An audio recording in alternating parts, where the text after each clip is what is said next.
Avant 1970, on ne trouve pas trace d'industrie, exception faite de 2 petites usines, une de féculerie et une de fabrique de pâte à bois. À partir de 1870, quand il y a eu le traité de Francfort avec la guerre de la Prusse, une partie de l'Alsace et de la Moselle a été rattachée à la Prusse. Donc Thaon s'est développé au point de vue industriel parce que beaucoup d'Alsaciens n'ont pas voulu être prussiens. C'est à l'industrie textile que Thaon-les-Vosges doit son expansion et sa prospérité, et en particulier à 2 entreprises que sont la blanchisserie et teinturerie thaonaise et Boussac. L'essor industriel fut impressionnant. Le village s'est transformé très rapidement en un grand bourg industriel avec l'installation de commerçants pour satisfaire les besoins divers des ouvriers. La population thaonaise, qui comptait 555 habitants en 1870, arrivait à 7258 habitants en 1911 et à 8312 en 1962. L'arrivée de ces 2 entreprises a eu une importance capitale dans le développement du bien-être matériel et économique de Thaon. Elles ont laissé une trace indélébile sur notre commune. La BTT a pris de l'extension, elle est devenue leader au point de vue national, au point de vue blanchissement du tissu. Elle exportait dans le monde entier.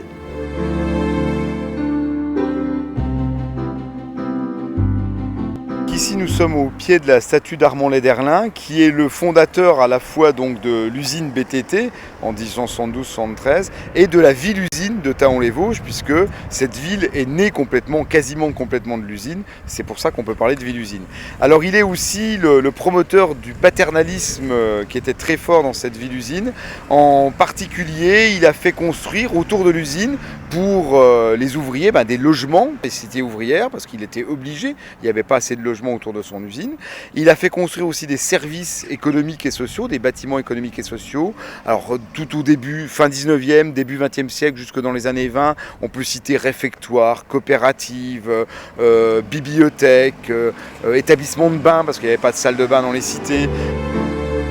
C'est tout d'abord son monument emblématique, la Rotonde, qui constitue le véritable trait d'union entre le passé textile de la commune et son avenir économique et culturel. En 1913, Armand Lederlin, directeur de la blanchisserie et teinturerie thaonaise, patron très paternaliste au sens noble du terme, décide de construire la Rotonde, bâtiment en forme de croix de Lorraine, pour y loger le foyer social. Ce bâtiment comportait à l'époque un balnéum, une salle à manger, des équipements sportifs, une grande salle de réception dite salle ronde, le cercle des cadres et un théâtre dont la scène est la réplique du célèbre Châtelet. C'est devenu aujourd'hui une scène conventionnée, labellisée de grande envergure et qui dispose d'une programmation professionnelle mettant la culture, les arts du spectacle à la portée de tous, des plus jeunes jusqu'à nos aînés, un véritable privilège.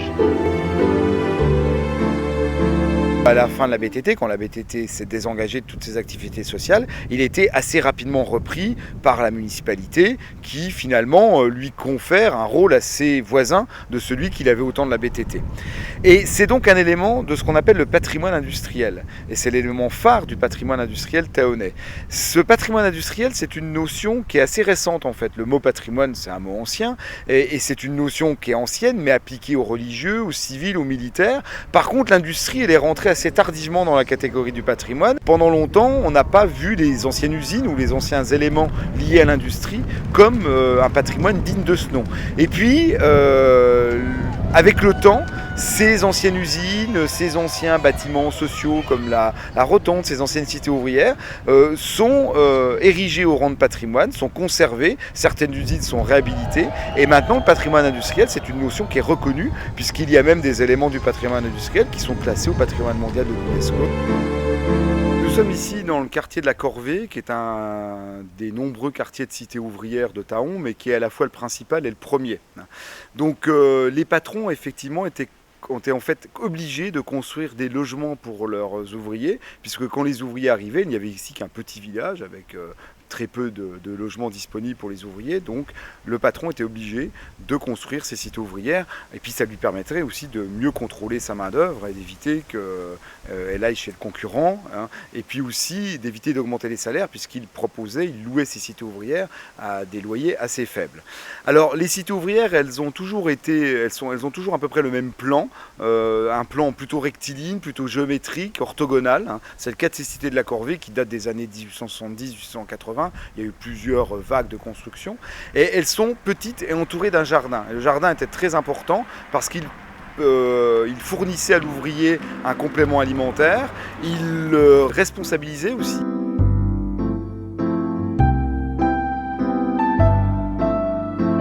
C'est aussi le canal des Vosges, mis en valeur par la voie verte qui s'étend de Charmes à Fontenoy-le-Château.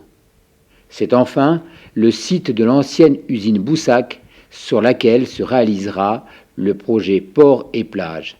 Cet emplacement sera un bel exemple de reconversion d'un site industriel en une zone mêlant habitat et commerce. Le travail de l'usine Boussac, à Taron surtout, c'était un travail, c'était un plaisir, il faisait bon travailler.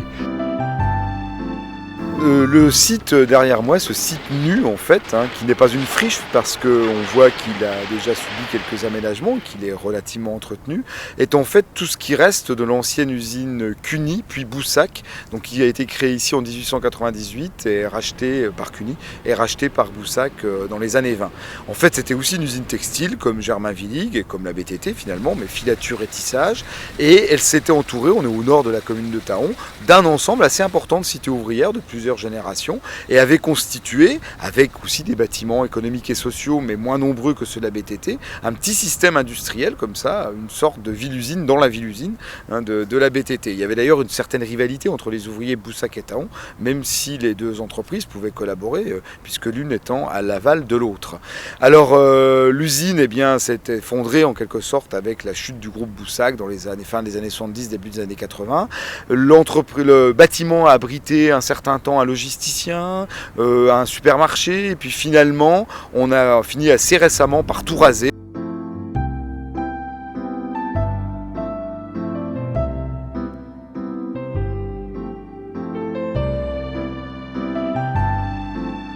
Notre commune a la chance de pouvoir compter deux zones industrielles, la zone des Aviaux et Innova 3000. Elles ont chacune leur spécificité, liée à l'histoire du textile pour l'une, au développement économique pour l'autre. Le périmètre de la zone des Aviaux s'étend dans et autour du périmètre où était implantée l'usine textile, blanchisserie et teinturerie taonnaise, principal employeur de la ville durant l'ère textile, mais aujourd'hui fermée. Dans les bâtiments, se sont implantées de nombreuses entreprises, PME ou industries. Les deux principales entreprises y sont Annette, nettoyage industriel qui emploie environ 120 personnes, et Visquez, société américaine de fabrique de boyaux cellulosiques qui emploie environ 330 salariés et qui fait de Taon-les-Vosges la capitale du boyau cellulosique. Attention, 3. L'autre zone, Innova 3000, plus grande zone départementale d'une superficie de 120 hectares, constitue le pôle le mieux placé, car idéalement implanté au bord de la route nationale 57 qui relie Besançon à Nancy. Elle est positionnée au cœur de l'Europe, à 395 km de Lyon, à 415 km de Düsseldorf, à 495 km de Milan, à 385 km de Paris et à 425 km d'Angers. Durant une décennie, l'entreprise Honeywell Garrett a constitué la principale structure implantée. En 1995, l'équipe municipale, dirigée alors par M. Raymond Desgémard, a décidé, au travers d'une politique économico-sociale, de favoriser l'augmentation des recettes fiscales de la commune sans agir sur les taux, mais plutôt sur le nombre des contribuables et en particulier des entreprises. Cette zone a tout d'abord été rebaptisée Innova 3000 pour lui donner une meilleure lisibilité. Innova avec un seul N pour innovation, 3000 pour la projeter vers l'avenir. Raymond Desgémard, ancien ingénieur de chez Honeywell Garrett, s'est appuyé sur son expérience professionnelle pour donner des atouts supplémentaires à cette zone. Au cours de ses voyages à l'étranger, il a pu se rendre compte que la propreté d'une zone industrielle était un atout pour l'ensemble des entreprises. C'est pourquoi tout nouvel acquéreur de terrain sur la zone signe une charte de qualité environnementale.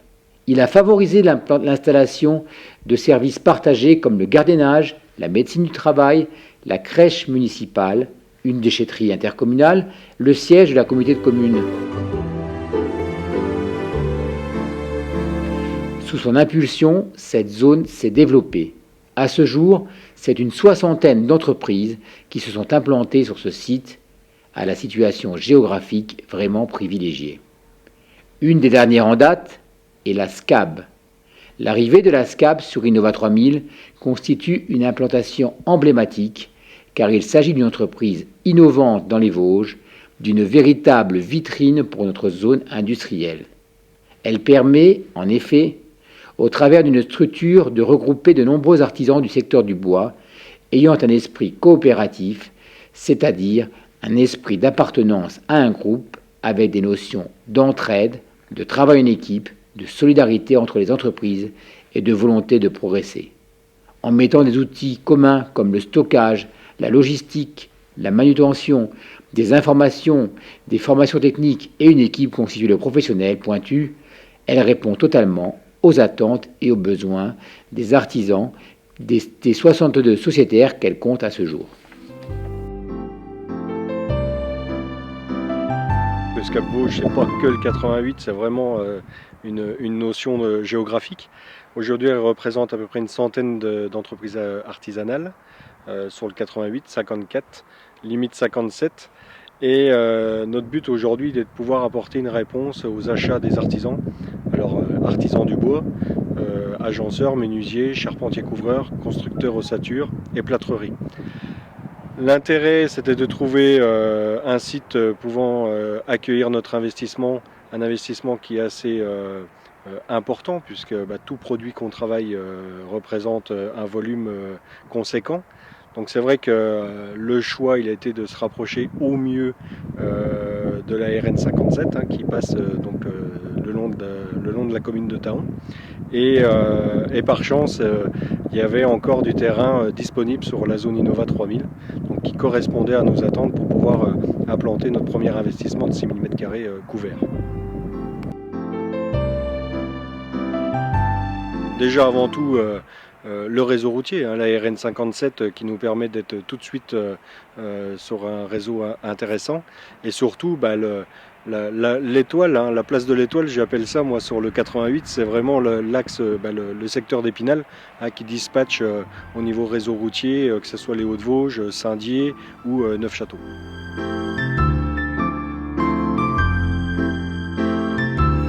Thaon-les-Vosges, c'est une ville à la campagne. Cette réalité fait de Thaon-les-Vosges une ville où il fait bon vivre, où l'on prend le temps de vivre. Thaon-les-Vosges a tout d'une grande et la convivialité en plus. On y trouve un tissu commercial et artisanal très diversifié et dynamique. Tous les services pour tous, personne n'est oublié.